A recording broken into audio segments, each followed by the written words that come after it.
Greetings, besties. It's Mambokazi Wembura. Welcome to my reading. This is a collective reading. I was doing a client's reading and then that's all I wanted to do, but my spirit guys wanted us to stay a bit and chit chat. So I was like, oh, okay, let's see what they're talking about. What messages do they have for us today? Because I just did not want to leave my sacred space. So I feel like they have messages for us. So ancestor, spirit guides, and angel of love and light, what message do you have for us today? Okay, we have the Tower card. Okay, so that speaks to a shift, a change, a sudden, something happens suddenly. And I like this because the next card tells us that it's a shift that's happening in our favor. So lovely. And you want to align yourself with this shift because this is the 10 of Cups. 10 of Cups is also your soul contract. A new beginning, promises being fulfilled, because whenever you see the rainbow, it's promises being fulfilled, all right, by the universe, by your ancestors, by the Most High, all coming in within your favor. It's like the universe is conspiring in your favor. Okay, so if there's a change that you want to happen, the universe is supporting you and is working within your favor. All right, and the Magician is like, portals are opening. So there's a portal that's opening and we should really tap into that. I do know there's a solar eclipse that could be working in. We have the King of Pentacles. These are really good cards. King of Pentacles is financial stability. This is grounded. Things happening at a foundational level for a lot of people. Okay, so I love that the spirit guides are speaking about there's a portal that's opening up that's going to allow people to really harness their power. King of Pentacles is also the masculine energy, so this could be a grandfather figure, a mukulu or sekuru over here sitting down and is helping you tap into this portal. Please, can we get more? Let's see.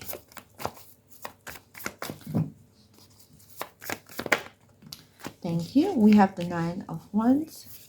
So this is the final push. We have the 10 of Pentacles. Justice card. Look at this. I love this energy, right? Because at the bottom we have the 3 of Pentacles. I love this energy because essentially we have, look at this, the King of Pentacles to the Emperor. We have this masculine figure in our lives, in our spiritual lives, that is like everything is kind of falling into place. Okay, because when we see the 9 of Wands, this is almost like the final push. Don't give up because there is change that's coming in. 10 of Cups and 10 of Pentacles. What the difference between these two is 10 of Cups is the emotional fulfillment, where the 10 of Pentacles is material fulfillment, the legacy, the money, the abundance. Okay, 10 of Cups is like you finally have that happiness you've desired, the happy family, unity. All right. And then with the 10 of Pentacles, it's like that unity, the family that you have is being protected and it's supported as well. So there will not only just be emotional fulfillment, but you'll also be able to fulfill things at a 3D level. See how I say 10 of Cups is the soul contract where things are being fulfilled at a spiritual, emotional level. 10 of Pentacles is that is being brought down from the ethers into this 3D, so you are manifesting it physically. I don't know if some of you guys ever go to healers where they're like, in the spiritual, I see you have abundance, I see you have children, I see you have opportunities. In the ethers, I see that you have money or the career that you decide that you've been calling for, asking for. But then in the material, when you look at yourself, you're like, but I don't have these kids, I don't have this. And people have been telling me when I go to healers, seers, that this is something that the universe said I have. But in this time, you actually physically have what you are manifesting. It's coming into this material plane, into the matrix. So that's why I love explaining the difference between 10 of Cups and 10 of Pentacles, so that you can really understand how powerful it is that on both planes, it's there. Okay, the Magician to the Justice card is now showing us that there's a portal that's opening up that's balancing a lot of things within the planet.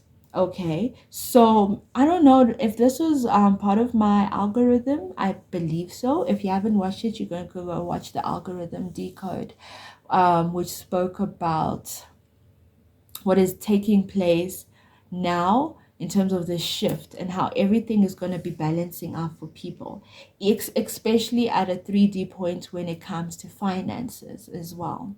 Okay, and this is what the guys are speaking about, that this shift is going to take place.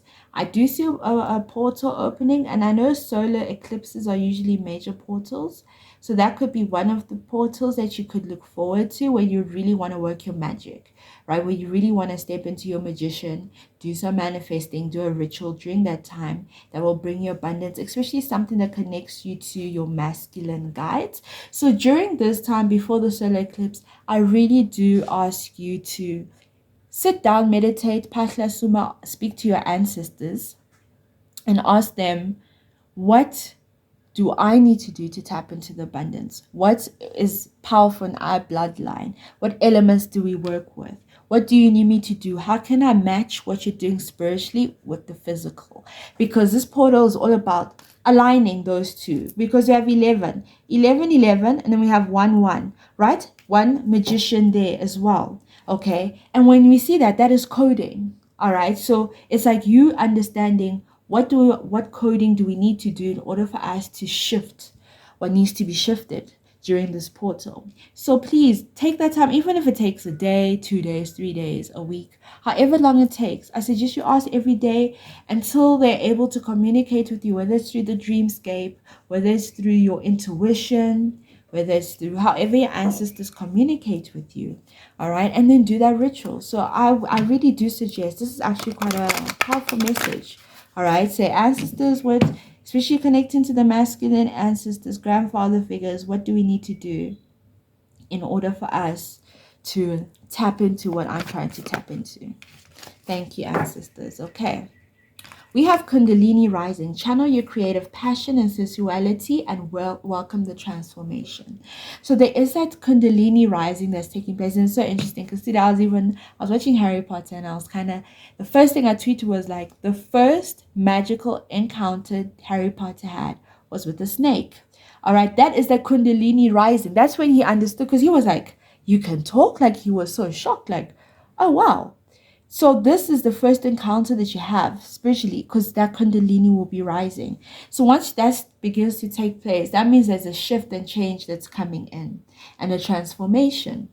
Okay, they're speaking about divine timing. Good things come to those who wait. This is a time where spirit guides are saying portals. Portals, portals, portals. Things are aligning. The veil is getting thin. So the material world and the spiritual world are aligning. This is a time for you to grab what you need to grab. Be open through this transitional time. Initiation. This is what I keep speaking about, because transition, initiation, transformation, and shift all speak to the same thing.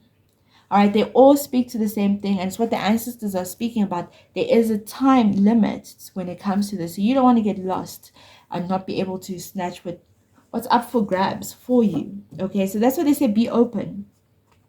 Open yourself up to your guides and really ask them, what do you need to do? How can you channel your Kundalini?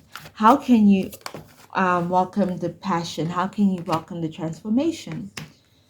Please, can we have one more? Okay, I'm gonna let this flip. I wanted to close it, but the reason why I'm not letting close because, again, I was watching Harry Potter, and then the owls were sending him the letters. So the snake and the owl were very important to me during this time. Was the first two things that I tweeted. Okay, it's safe for you to be seen, chameleon soul tribe. Okay, this is for you to. It's almost like you're no longer in hibernation. You're no longer being hidden. Healing wisdom is surfacing. Stop and listen. The healing of your finances, the healing of your bloodline, the healing of relationships, the healing of marriages, the healing of creativity, the healing of everything that you want to take place is coming through and filtering through. So that's why I said it's time, you need to meditate. Stop and listen is what the guys are speaking about. Detach your emotions from situations that you cannot control. Sight. When you speak of the sight, so funny because in Harry Potter, these owls, and I'm sure they're going to play a greater role. I literally have watched the first 15 minutes. Then I had to do readings. And then my ancestors were like, just do the reading now for the collective. So they were kind of seeing, I was, from what I'm seeing now, they were dropping off these letters where he is obviously going to be invited into Hogwarts. All right. And that's the initiation process. There is an initiation that's taking place for a lot of people. Make sure you don't miss that opportunity. Because if he's, when you're watching Harry Potter, his family is trying so hard to get rid of the letters, right? So that he doesn't go to the school, so he doesn't realize who he is, he doesn't awaken himself.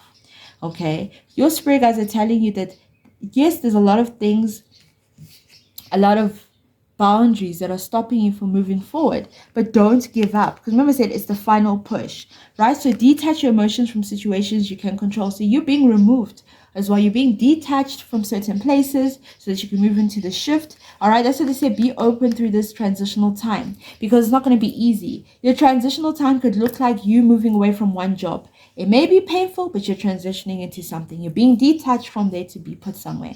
You may be moving away from one relationship. You're being detached from that relationship to move into where you need to be. Maybe you're being detached from a marriage. You're being detached in there. Detach your emotions too, because you cannot control the situation. The universe is trying to transform you into something else. So it's not going to be easy. It's definitely not. I mean, I can't imagine how it may feel, you having to leave a job position that brought you stability, or a relationship that brought you stability, and then you being told you need to, you know, not be with this person anymore or be in this place, and you're comfortable with it, but your spirit guides don't want you to be comfortable with things that don't serve your highest good, that are not with your purpose. So they are definitely going to shift you and move you away from that as well. Please can we get more answers, spirit guides and angels of love and light? Thank you. I'll take one more. Let's take one more. Okay, well, no, we'll take those. We'll take all of these. Let's see. We have whole self-help, be an open channel, back to basics, earth magic as well. Okay. So I would suggest that you do a fasting, eat healthy so that you can be part of the shift. All right, you can't be dense for it. You have to be light. Okay, animal, be an open channel, medium, ancestors, spirits. Okay, so this is something that's divinely guided by your ancestors. So you need to be open so that you can channel them. All right, back to basics, reduce center. This speaks of the detachment we're speaking about. Sometimes you have to go back to the beginning, start all over again. But that's the beauty of the shift, is that you're given a second chance to start over again in whatever it is that you really desire. Okay, so we have earth magic, nature, rituals, and charms. So this is something you're definitely going to have to do. We did speak about you doing a ritual. So there is some sort of earth magic that the ancestors want you to tap into. So be open about it. Please, can we get more? One more. Ancestor guys. Okay, thank you. We have shine brightly, psychic strength, family connections, go with the flow. Okay, so definitely protect yourself as well during this transitional period, because of an initiation, you're very vulnerable. Your light is going to be shining. So because your light is shining, everyone's going to see it. All kinds of energy are going to come towards you to even try to stop you. So make sure you are connecting. You guys are going to be connecting with people. This new thing is about, because we got the 10 of Cups, 10 of Pentacles. This is more of a family kind of reading. You stepping into your soul family, your tribe, the person you're truly meant to be with, your soul purpose, the people who are like-minded like you. So go with the flow. Things are just going to be flowing your way. So if there's certain people that have to leave, allow them to leave. If there's certain people that are coming in, allow them in. Be open, all right? Because as long as you're protecting yourself, only the right people will come through. So really tap into ways you can protect yourself. It's very important. Please, can we get more? Thank you. Okay. We have demon time, tablet, tap in, peaceful passage. Okay. So I'm also seeing here that all kinds of energies are flowing in and out because it's a portal. So that's why it's very important to protect yourself. But it's you should use it to shift. All right. This is almost like information is filtering through the tablets because that's where we get information. So really tap in so that there's a peaceful passage for you. Obviously, you're gonna have more spiritual attacks because of where you're trying to elevate into. So that's why it's very important to make sure you connect with your ancestors so that even with that ritual, that ritual is gonna help you lift those curses that you're trying to break generational curses because these demons have been holding onto you. They've been riding on your energy on your waves. So you really want to just protect your energy. All right. Affirmations, prayers, speaking to your guides is very important. We also have elderberry wisdom. So that could even be a herb you really want to tap into, helps with inflammation, but also at the same time, it's like tap into the ethers, align your intentions with actions. So your intention is to get a new career, align your actions with it too, so that you filter in with that shift without too much heaviness as well. All right, let me know if the reading resonates with you. Don't forget to leave a like and comment down below. Thank you, besties. I'm sending you love and light. Bye.